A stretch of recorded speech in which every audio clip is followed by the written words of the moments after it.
Grade 5 Evergreen student po. Ang ituturo ko po ay rounding of decimals. Meron po tayong operation ng addition and subtraction. So, paano po ba natin maisosolve ito? So, mag-estimate po tayo dito mamaya. Tas, lagi po natin titingnan yung katabi niya po. Kasi po, ganito yan.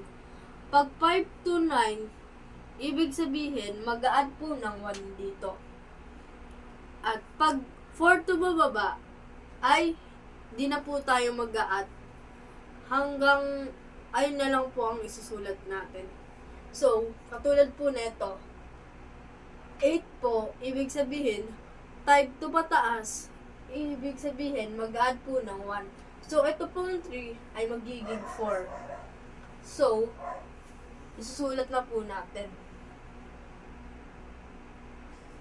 Ito po, dalawang to ay magiging 0.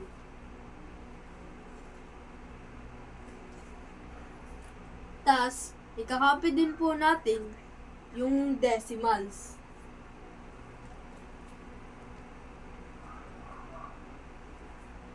Tas, ito pong dalawang to ay magiging 0 na po.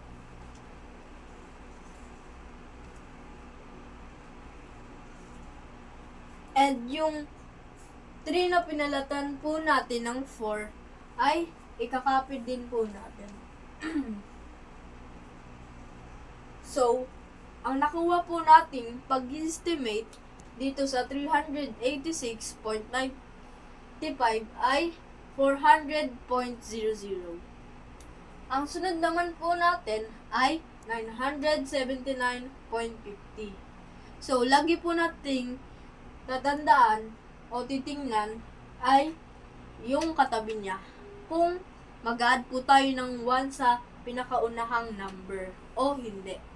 So, itong 7 na to ay mataas. Ibig sabihin, mag-a-add po tayo ng number. Itong 9 po ay magiging 10. Yan po. Tas, i-estimate na po natin. So, katulad din po na ito, dalawa pong ito, itong 0.50 po ay magiging 0.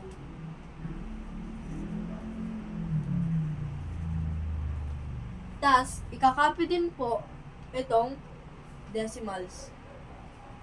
Kailangan po magkatapat ang decimals at ang mga number. Kasi po, pag hindi po natin pinagtapat po yung mga yan, ay malilito po tayo sa pagsusolve.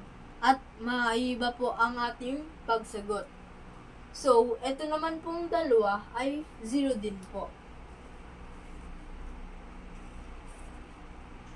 At ito naman po ay copy lang po natin ang 9 na naging 10.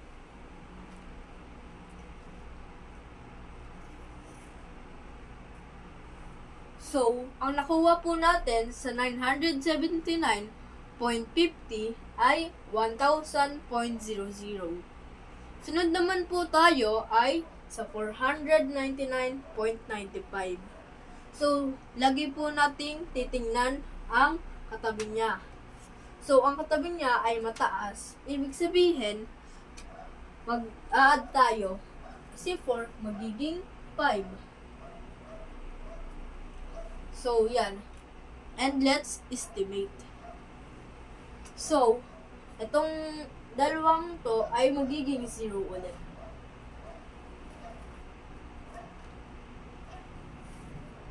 And copy the decimals. And itong dalawang po ito ay magiging 0 ulit.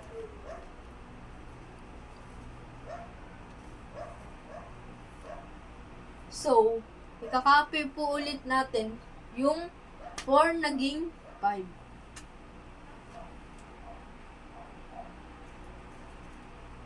So, ayan na po.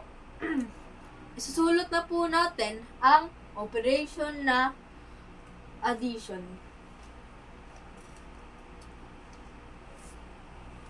So, ayan na po ang ating nakuha. So, ipag-add na po natin. Mag-umpisa muna po tayo dito. Ika-copy lang po natin lahat yan. Bring down po. And bring down decimals. Pati din pong dalawang ito ay i-bring down din po.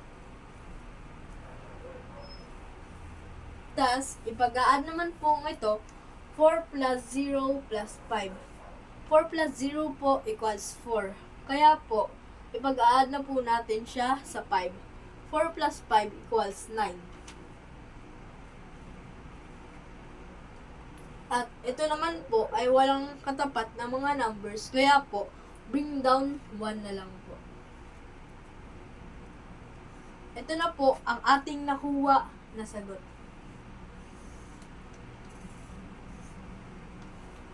Ang nakuha po nating sagot ay 1,900.00. Ang sunod na po natin na operation ay subtraction. So, ganyan din po ang purpose po natin. Kaso, ang naiba lang po ang operation. So, let's start the solve. So, ito naman po ay mababa. So, kaya wala po tayong ipapalitdan. Hindi po tayo mag-a-add ng 1. Estimate na po natin yan. Diretso estimate na po. So, itong tatlong to ay magiging 0.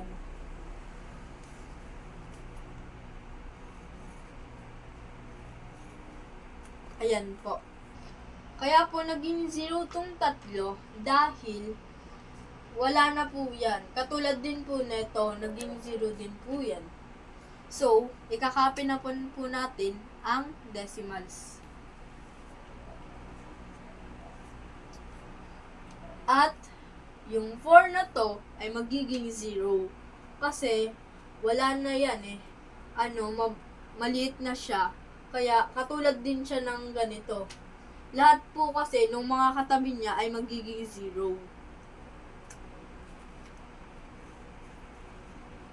At ang 8 naman ay nananatili na hindi papalitan siya kasi mababa ito.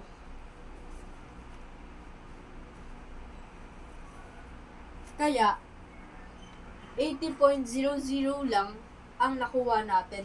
Hindi na tayo nagpalit ng iba pang number dito. So, dito naman po. So, ito naman po ay mababa din po ang nasa tabi niya. So, itong naman ay magiging 0 ulit yung tatlo. Patulad din lang po ito.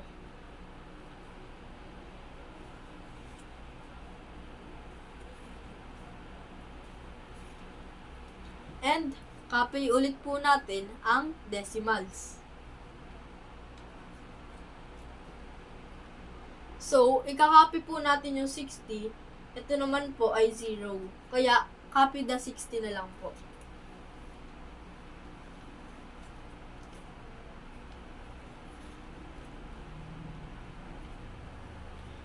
Ayan po. Isosolve na po natin. So, nakuha natin ay nilagay po natin dito ay 60 dahil ito po ay lower lang. Kaya, no changes po dito sa unang number. So, let's solve po. Ito pong operation nating subtraction. Let's copy po itong tatlong 0.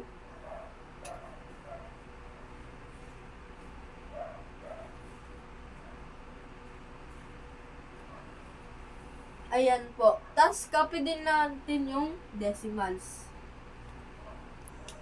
At ito naman pong 0 to ay ikakopy din po natin kasi 0 lang po siya. At ito na po ay sasubtract na po natin yan. So, 8 minus 6 equals 2. Ang nakuha po natin ay 20.00. So, ayan po. Ang ipapaliwanag ko po ay ang addition po ay kahit ano po ang mauna, lower o to highest o highest to lower. Kahit ano pong mauna dyan. At ang subtraction naman po ay kailangan mas highest ang mauna kasi sa lower. Kasi kung mauna mo yung lower, mamamali ang iyong sagot. At kailangan din natin yung decimals ay i-copy. Kasi sobrang halaganan.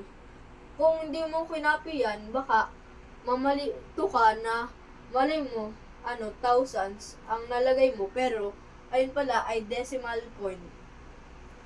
So, ito naman po, ang mga ito ay tinatawag kong estimating. So, ito lang po ang aking tinurong rounding of decimals. Maraming salamat po.